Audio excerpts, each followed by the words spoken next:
అందరికీ నమస్తే అండి. విజయసాయిరెడ్డి గారు వైఎస్ఆర్ కాంగ్రెస్ పార్టీలోకి మళ్ళీ పునఃప్రవేశం చేయబోతున్నారు అని ఒక వార్త సోషల్ మీడియాలో నిన్నటి నుంచి వైరల్ అవుతోంది. చాలా ప్లాట్‌ఫామ్స్‌లో నేను చూశాను.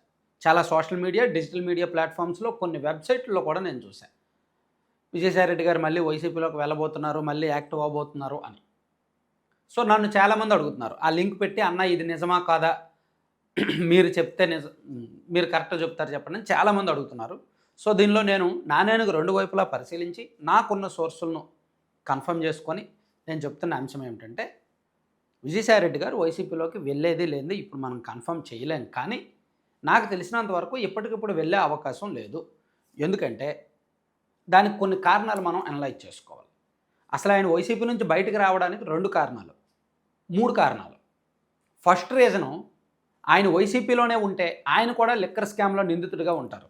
ఆయన వైసీపీలోనే ఉంటే కాకినాడ యాంకరేజ్ పోర్టు అరబిందో ఫార్మాకు బదిలీ అయ్యింది కదా! సో, ఎక్కువ రేటు అంటే 1,500 కోట్లు విలువైనది ప్రాజెక్ట్ ఏదో తక్కువ రేటుకి బదిలీ అయింది కదా! సో, అప్పట్లో 2024 డిసెంబర్‌లో కేసు నమోదైంది. కాకినాడ యాంకరేజ్ పోర్టు ట్రాన్స్‌ఫర్ మీద సీఐడీ కూడా కేసు నమోదు చేసి దర్యాప్తు చేసింది అరబిందో ఫార్మా వాళ్ళకి, అరబిందో రియాల్టీ వాళ్ళకి. సో, ఈ కేసు ఇప్పటికీ దర్యాప్తు జరిగేది. అండ్ విజయసాయిరెడ్డి గారి కుటుంబ సభ్యులు కొంతమంది ఈ కేసులో అరెస్ట్ అయ్యేవాళ్ళు. Liquor scam and Kakinada port scam, దాంతోపాటు వైజాగ్‌లో జరిగిన కొన్ని భూ లావాదేవీలు, ఇవన్నీ కూడా విజయసాయిరెడ్డి గారి కుటుంబ సభ్యుల మెడకు చుట్టుకునేవి. కాబట్టి ముందు జాగ్రత్తగా ఆయన సరెండర్ అయిపోయి, జగన్మోహన్ రెడ్డి గారు చెప్తే నేను చేశాను, నాకు స్వతహాగా నేను చేసిందేమీ లేదు, నా తప్పేమీ లేదు, సో అంతా కూడా నన్ను మధ్యలో పెట్టి వాళ్ళే నడిపించారు అని తనకు తానుగా అప్రూవర్గా మారిపోయి సరెండర్ అయిపోయి బీజేపీ పెద్దలకు మొత్తం వాస్తవం చెప్పేసి తను సేఫ్ జోన్లోకి వెళ్ళిపోయారు. అలా సేఫ్ జోన్లోకి వెళ్ళాలంటే తను వైసీపీలో ఉండకూడదు కాబట్టి బయటకు వచ్చేసారు. Reason number 1. ఇక రెండో రీజన్, జగన్మోహన్ రెడ్డి గారికి ఆయనకి మధ్యలో ఒక క్వార్టరీ వచ్చేసింది. ఒకప్పుడు వైసీపీ ఆవిర్భావం నుంచి 2019లో వైసీపీ అధికారంలోకి వచ్చినంత వరకు కూడా జగన్మోహన్ రెడ్డి గారికి నమ్మిన వాడు విజయసాయిరెడ్డి గారు. విజయసాయిరెడ్డి గారు కూడా జగన్మోహన్ రెడ్డి గారికి చాలా కీలకంగా పనిచేశారు. చాలా అంశాల్లో పనిచేశారు. అన్ని రకాలుగాను తను టైంకి సంబంధం లేకుండా కుటుంబాన్ని పక్కన పెట్టి, టైంని పక్కన పెట్టి పార్టీ కోసం, జగన్మోహన్ రెడ్డి గారి కోసం పూర్తిగా పనిచేశారు. చాలా డెడికేటెడ్గా పనిచేశారు. చాలా విభాగాలు, చాలా వ్యవహారాలు ఆయనే నడిపించారు. అటువంటిది 2019లో అధికారంలోకి వచ్చిన తర్వాత విజయసాయిరెడ్డి గారి ప్రాధాన్యత క్రమేణా తగ్గిస్తూ వేరే వాళ్ళకు ప్రాధాన్యత ఇవ్వడం మొదలుపెట్టారు. జవహర్ రెడ్డి గారికి, ధనుంజయ రెడ్డి గారికి అండ్ సజ్జల రామకృష్ణారెడ్డి గారికి అండ్ కొంతమందికి జగన్మోహన్ రెడ్డి గారు నెత్తిన పెట్టుకొని ప్రాధాన్యత ఇవ్వడం మొదలుపెట్టారు. విజయసాయిరెడ్డి గారికి నెమ్మదిగా ప్రాధాన్యత తగ్గిస్తూ వచ్చారు. చివరికి ఢిల్లీలో విజయసాయిరెడ్డి గారు ఉంటే ఆయన మీద నిఘా పెట్టడం, సో ఆయన ఎక్కడికి వెళ్తున్నారు, ఎవరికి కలుస్తున్నారు అనేది ఆరా తీయడం, అండ్ ఆయన కొంతకాలం ఢిల్లీకి వెళ్ళొద్దని చెప్పడం, ఉత్తరాంధ్ర ఇన్ఛార్జిగా ఉంటే తొలగించడం, అండ్ ఆయన వ్యవహారాలన్నీ కూడా నిఘా పెట్టి ఆరా తీసి అప్పుడప్పుడు పిలవడం, ఇవన్నీ కూడా అయ్యేసరికి విజయసాయిరెడ్డి గారికి అవమానం అనిపించింది. సో అందుకు అండ్ జగన్మోహన్ రెడ్డి గారు 2024 ఎన్నికల సమయంలో విజయసాయిరెడ్డి గారు ఇచ్చిన సలహాలు తీసుకోలేదు. ఆయన చెప్పిందేమీ పాటించలేదు. మనం ఓడిపోతున్నామని చెప్పినా వినలేదంట. ఇలా విజయసాయిరెడ్డి గారు రెండో కారణం, సైలెంట్ అవ్వడానికి, సైడ్ అవ్వడానికి రెండో కారణం. ఇక మూడో కారణం, వైసీపీ ఇంత దారుణంగా ఓడిపోయింది, 151 నుంచి 11 సీట్లకు పడిపోయింది, అలా ఎందుకు ఓడిపోయింది అనేది విజయసాయిరెడ్డి గారికి తెలుసు. జనంలో ఎంత వ్యతిరేకత ఉందో తనకు తెలుసు. కానీ వైసీపీ వాళ్ళు మాత్రం, జగన్మోహన్ రెడ్డి గారు మాత్రం ఈవీఎంలు అదని ఇదని ఏదో సాకులు చెప్పి తప్పించుకుంటున్నారు. కానీ విజయసాయిరెడ్డి గారు చాలా ప్రాక్టికల్గా అర్థం చేసుకున్నారు ప్రజల్లో వ్యతిరేకతను. అది జగన్మోహన్ రెడ్డి గారికి ముందే చెప్పే ప్రయత్నం చేసినా అర్థం చేసుకోలేదు. ఈవెన్ స్టిల్ ఇప్పటికీ కూడా వైసీపీ ఏం తప్పులు చేశారో మార్చుకోవట్లేదు, తప్పులు సరిదిద్దుకోవట్లేదు, విధానాలు మార్చుకోవట్లేదు. అంటే వైసీపీ ఇప్పట్లో లేవదు, వచ్చే ఎన్నికల్లో అధికారంలోకి రాదు, ఆ తర్వాత కూడా వస్తుందో లేదో డౌటే. జగన్మోహన్ రెడ్డి గారి ఆలోచన ఇలా ఉన్నంతకాలం, జగన్మోహన్ రెడ్డి గారి చుట్టూ క్వార్టర్ ఇలా ఉన్నంతకాలం, అండ్ అదే సాకు చెప్తూ ప్రజా తీర్పును అంగీకరించినంతకాలం, రియాలిటీ పాలిటిక్స్ చేయనంతకాలం వైసీపీ ఇంకా లేవదు అని ఆయన స్ట్రాంగ్గా నమ్మారు కాబట్టి, ఇంక ఈ పార్టీకి ఫ్యూచర్ లేదని నమ్మారు కాబట్టి వైసీపీ నుంచి బయటకు వచ్చారు. సో ఆయన వైసీపీ నుంచి బయటకు రావడానికి 3 కారణాలు. ఈ 3 కారణాల్లో ఆయన దేనికైనా సమాధానం చెప్పుకొని, తనను తాను సమాధానం పరుచుకొని ఇందులో మారింది పార్టీ వైఖరి అని నమ్మితే పార్టీలోకి వెళ్తారేమో. కానీ అవన్నీ కూడా ఇప్పటికే అదే పరిస్థితి ఉందిగా. విజయసాయిరెడ్డి గారు వైసీపీ నుంచి వచ్చినప్పటికీ ఈ 3 కారణాలు కాబట్టి, ఆ 3 కారణాలు ఇప్పటికే అలాగే ఉన్నాయి. ఆయన పార్టీ నుంచి బయటకు వచ్చి సంవత్సరంన్నర అయింది, స్టిల్ ఇప్పటికే అవే రీజన్స్ కొనసాగుతున్నాయి.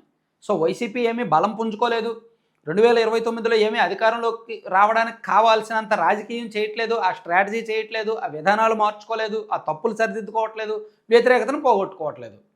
అండ్ విజయసాయిరెడ్డి గారు చేసిన తప్పులు, ఆయన చుట్టూ జరిగిన వ్యవహారాలను కూడా సరిదిద్దలేదు. ఏమీ సెట్ అవ్వకుండా ఆయన ఎందుకు బయటకు వచ్చారో అందుకు కారణాలు కూడా పూర్తిగా లేకుండా ఆయన మళ్ళీ ఎలా వైసీపీలోకి వెళ్తారు? జగన్మోహన్ రెడ్డి గారి చుట్టూ ఉన్న కోటరీ ఇప్పటికీ ఉందిగా. ఆ కోటరీని వ్యతిరేకించే కదా నిన్న బోర్గడ్డ అనిల్ కూడా రోడ్డెక్కారు. సో అంటే ఇవన్నీ చూసుకుంటే విజయసాయిరెడ్డి గారు మళ్ళీ వైసీపీలోకి వెళ్ళే అవకాశం లేదు. వెళ్ళేది అనుమానమే, వెళ్ళే అవకాశం లేదు. మరి ఏం చేస్తారు విజయసాయిరెడ్డి గారు?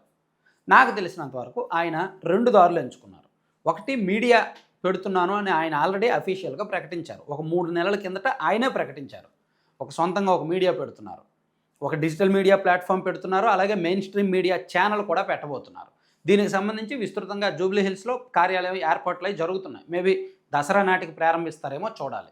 డిజిటల్ మీడియా అంటే సోషల్ మీడియా ప్లాట్ఫామ్స్తో సహా, డిజిటల్ మీడియా ప్లాట్ఫామ్తో సహా మెయిన్ స్ట్రీమ్ మీడియా కూడా ఆయన నడిపే అవకాశం ఉంది, లాంచ్ చేస్తున్నారు. ఇది ఒకటోది. ఇక రెండోది, రాజకీయంగా ఆయన ఒక పార్టీ పెట్టాలా లేదా ఎవరైనా వేరే పార్టీలో చేరాలా అనేది ఇంకా పూర్తిగా డిసైడ్ అవ్వలేదు. అందుకు ఆయన బ్యూరోక్రసీ అధికారులతోనూ, రకరకాల నేషనల్ మీడియా జర్నలిస్టులతోనూ, రకరకాల వర్గాలతో ఆయన భేటీ అవుతున్నారు వరుసగా. రాష్ట్రంలో తనకు తెలిసిన వాళ్ళతో, వివిధ పార్టీల్లో ఉన్న నాయకులతో, అన్ని పార్టీల్లో వివిధ పార్టీల్లో ఉన్న నాయకులతో, తనకు తెలిసిన వాళ్ళతో, సన్నిహితులతో, అండ్ కొంతమంది ఇంటలెక్చువల్స్తో, నేషనల్ మీడియా ప్రతినిధులతో, వీళ్ళందరితో కూడా ఆయన వరుసగా భేటీ అవుతూ వస్తున్నారు. ఏం చేయాలి, ఎలా చేయాలి, పార్టీ పెట్టాలా, సొంతంగా పార్టీ పెట్టాలా, పెడితే ఎలా ముందుకు వెళ్ళాలి, సో ఇన్ని పార్టీల మధ్య మళ్ళీ తన పార్టీ నిలదొక్కుకోవడం అవుతుందా, సులువేనా, సాధ్యమేనా, లేదా బీజేపీలో చేరాలా అనే అంశం మీద ప్రస్తుతానికి ఆయన రకరకాల పరిశీలనలో ఉన్నారు, రకరకాల చర్చల్లో ఉన్నారు. అంతే తప్ప ఆయన మళ్ళీ వైసీపీలోకి వెళ్తారని నాకు తెలిసినంత వరకు అయితే అది జరిగే పని కాదు. అది కేవలం పుకారు మాత్రమే, అది కేవలం ఎవరో సృష్టించిన గాసిప్ మాత్రమే. మేబీ ఆయన పార్టీ పెడతారు లేదా బీజేపీ వైపు వెళ్ళడానికి ప్రయత్నాలు చేస్తారని నేను అనుకుంటున్నాను. రాజకీయంగా ఏం అడుగులు వేస్తారో నాకు క్లారిటీ లేదు, కానీ మీడియా అయితే మాత్రం ఖచ్చితంగా రాబోతోంది త్వరలోనే. Thank you.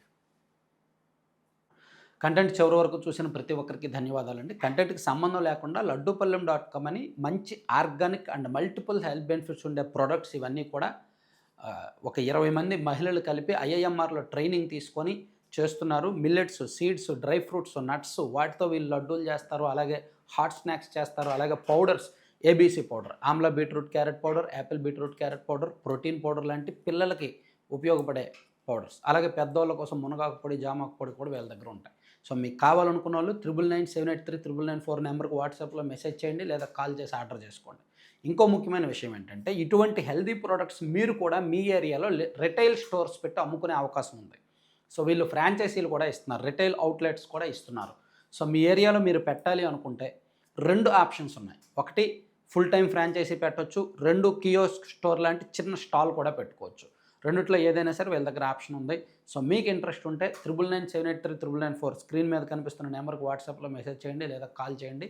వాళ్ళ టీం మీకు కాల్ చేస్తారు. Thank you very much.